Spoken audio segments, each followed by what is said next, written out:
I pozdrav svima ljudi, dobrodošli u novu epizodu na našem kanalu. Danas smo u Bosni i ako dugo nije bilo videa zbog interneta, ali evo ga sad. Nama je to moja sestra Sara. I radit ćemo Nerf War. Krenemo. Sad. I krećemo.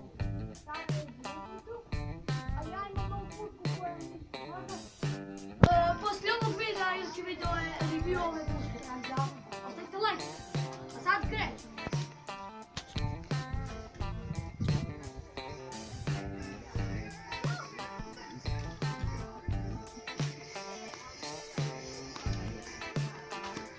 A daj, nisi prepeti.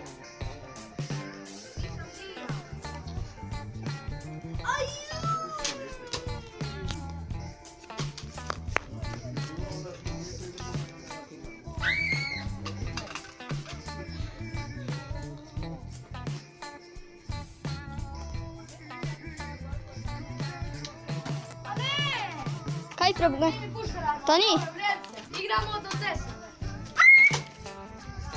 Krenuli su.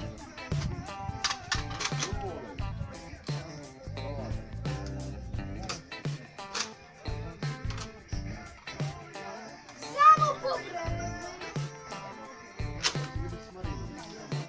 Ako Tara pobjedi, Tara je osvojila tvoj YouTube kanal.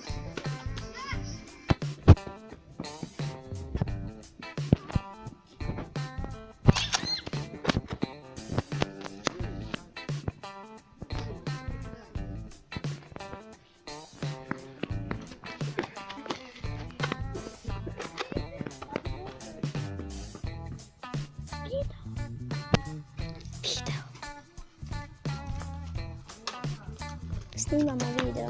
To! Ovo je Tonijev tata. Imam još jedan metak. Roš!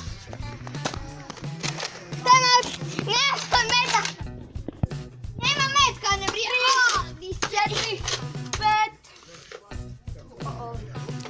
Ljudi! Ne vrijedi se ovo! Vrijedi se. Video. Gotov video. Ja sam pobjedio.